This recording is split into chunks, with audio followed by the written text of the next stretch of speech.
AI যে আমাদেরকে code লিখে দিতেছে, এখানে লায়াবিলিটির একটা বিষয় আছে। এআই যে কোড লিখে দিতেছে, এই কোডের দায়বদ্ধতাটা কিন্তু আমার। এআই দিয়ে আমরা 5 মিনিটে যে কোডটা লিখতেছি, আমাদের মিনিমাম 20-25 মিনিট সময় এখানে দেওয়া দরকার যে এআই আসলে কি লিখছে। যদি একটা ইউজার একবার মেসেজ পাঠালো 5 মিনিট, তাকে আর আমি ওটিপি পাঠাতে দিব না। তো এই ধরনের যেই টেকনিক্যাল জিনিসগুলো আর কি, এই ডিসিশনগুলো এগুলো কিন্তু এআই নেবে না। তো কোনো কোড হচ্ছে মেইন ব্রাঞ্চে বা ডেভেলপ ব্রাঞ্চে, যে ব্রাঞ্চ থেকে হচ্ছে প্রোডাকশনে যায়, এই ব্রাঞ্চে আমরা এটা ডিরেক্ট নিয়ে আসবো না আর কি। এটা যেই কোড লিখে সিনিয়র করুক, মানে জুনিয়র লেখুক, আমরা একটা পিআর ক্রিয়েট করবো, দেন একজন আরেকজনের কোড রিভিউ করবো। আজকে আমি যে টপিকটা নিয়ে কথা বলবো সেটা হচ্ছে আমরা তো এখন সবাই কম বেশি এআই ইউজ করি আমাদের প্রজেক্টে। তো এআই দিয়ে কোড লেখার পরে এই কোডের যেই কোয়ালিটি এবং হচ্ছে কোড রিভিউ করার যে ইম্পর্টেন্স এবং আমরা কীভাবে এই কাজগুলো করতে পারি সেটা নিয়ে কিছু কথা বলবো। তো আমি ফার্স্টে হচ্ছে আপনাদের থেকে একটা জিনিস জানতে চাচ্ছি যে লাস্ট 1 মাসে এখানে আমরা যারা আছি, আমরা সবাই তো মোটামুটি ডেভেলপমেন্টের সাথে বেশিরভাগই আছি। তো লাস্ট 1 মাসে আমরা আমাদের প্রজেক্টগুলোতে কার্সর, তারপরে হচ্ছে কোপাইলট, প্লট কোড, এই ধরনের যে এজেন্টিক মানে এআই ইন্টিগ্রেটেড যে আইডিগুলো, এগুলো মানে কারা কারা ইউজ করছে, যদি কাইন্ডলি হাত তুলে দেখাতেন আমি তো আইডিয়া করতে পারবো আর সাপোজ আসাদ করে নেই আহাত করতে করে গাড়ি বয় করে শীত। আচ্ছা, আলহামদুলিল্লাহ। অনেকেই আর কি দেখতেছি যে বেশিরভাগই হচ্ছে আমরা এগুলোতে আসি আর কি, বা আমরা হচ্ছে রেগুলার এগুলো ইউজ করতেছি।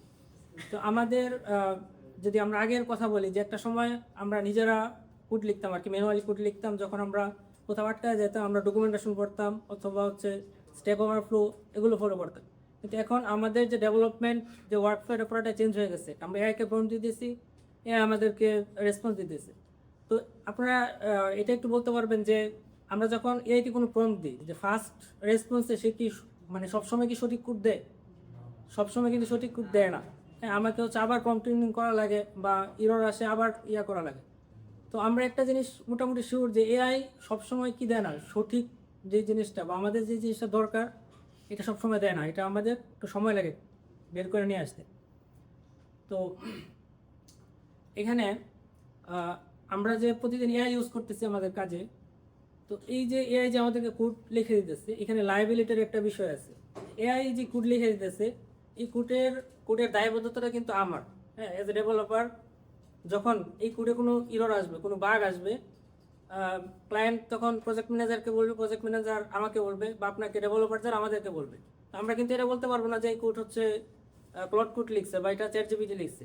এটা যেহেতু এই কোডের লাস্ট যে কাজটা এটা আমাকে দিয়ে করা হয়েছে, তার মানে এটার দায়বদ্ধতাটা আমার। তো এই জন্য মানে আমার মতে আর কি, আমি যেটা মনে করি যে এআই দিয়ে আমরা 5 মিনিটে যে কোডটা লিখতেছি, আমাদের মিনিমাম 20-25 মিনিট সময় এখানে দেওয়া দরকার যে এআই আসলে কি লিখছে, কেন লিখছে, এটার প্রত্যেকটা লাইন সব কিছু আমি প্রপারলি বুঝতেছি কিনা। আমি যদি না বুঝি তাহলে আমার মনে হয় যে এই কোড নিয়ে আমার সামনে যাওয়া উচিত না।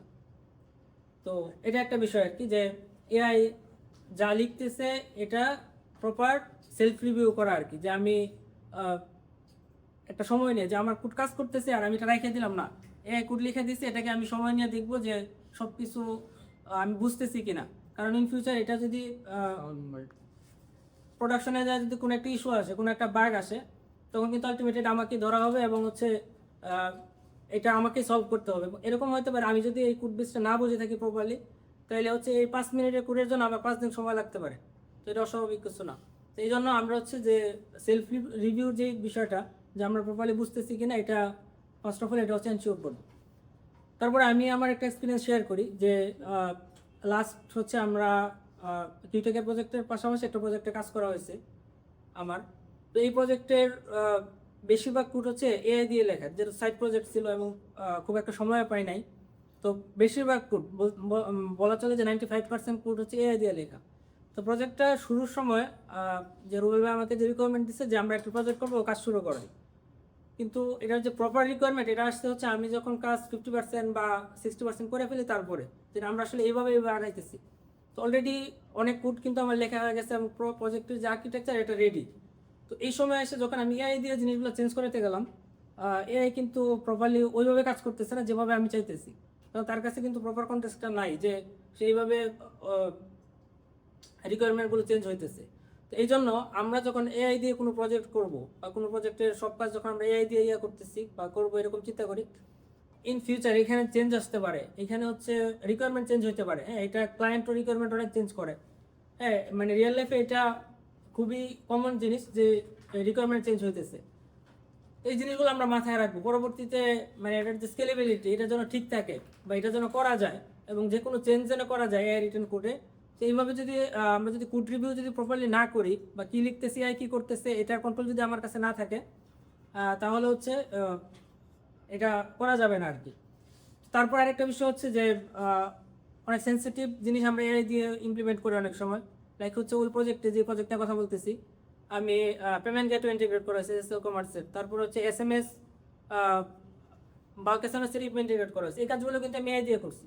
তো এখানে হচ্ছে ক্রেডেনশিয়ালের বিষয় আছে, এটা হচ্ছে লাস্ট মিসিং সাইড বাইগুলো নিয়ে কথা বলছে যে আমরা সরাসরি ক্রেডেনশিয়ালগুলো এআইকে দিব না, আমরা হচ্ছে এটা অন্য কোনোভাবে বা এটা দামি কিছু দিয়ে হচ্ছে ফার্স্টে ম্যানেজ করবো, এটা একটা বিষয়। তারপরে হচ্ছে এখানে সিকিউরিটির একটা বিষয় আছে। ধরেন বাল্ক এসএমএস এর আমি ইপিএম ইন্টিগ্রেট করতেছি, এটা আমি নর্মালি করে রাখলাম, এইভাবে করে রাখলাম যে একজন ইউজার চাইলে এসে বারবার সে এসএমএস পাঠাতে পারতেছে। আমার হচ্ছে এখান থেকে হচ্ছে কি টাকা কাটতেছে, একটা এসএমএস পাঠালে এমনি সে বারবার সে করতেছে, নাম্বার দিয়ে ওটিপিতে পাঠিয়ে দিচ্ছে।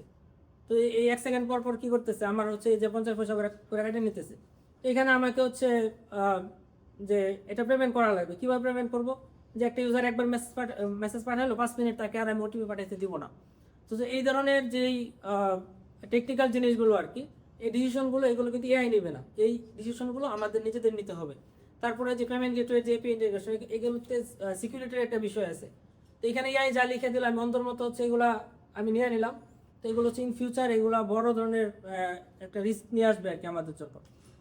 আর আরেকটা বিষয় হচ্ছে যে এআইকে হচ্ছে আমরা যদি ওইভাবে গাইড না করি, তাহলে এ ধরনের মানে নর্মাল কোড লিখে দেয়। যেমন ধরেন আমরা অনেক বড় একটা ফিচার ইমপ্লিমেন্ট করতেছি, তো আমি এআইকে এটা বললাম না যে এটা একেবারে যে লো এন্ড ডিভাইস যারা আছে 2 জিবি র্যাম 3 জিবি র্যাম এই ধরনের র্যামের ইউজাররা যেন প্রপারলি চালাতে পারে, এই জিনিসগুলো আমার মাথায় ছিল না। তো ফিচার ইমপ্লিমেন্ট হয়ে গেল, পরে দেখা গেল যখন রিয়েল ইউজাররা ইউজ করতেছে সে 2 জিবি র্যাম 1 জিবি র্যামের ফোন ইউজ করতেছে, তখন এই ফিচারটা প্রপারলি কাজ করতেছে না। এই জিনিসগুলো আমরা হচ্ছে ফেস করছি আর কি।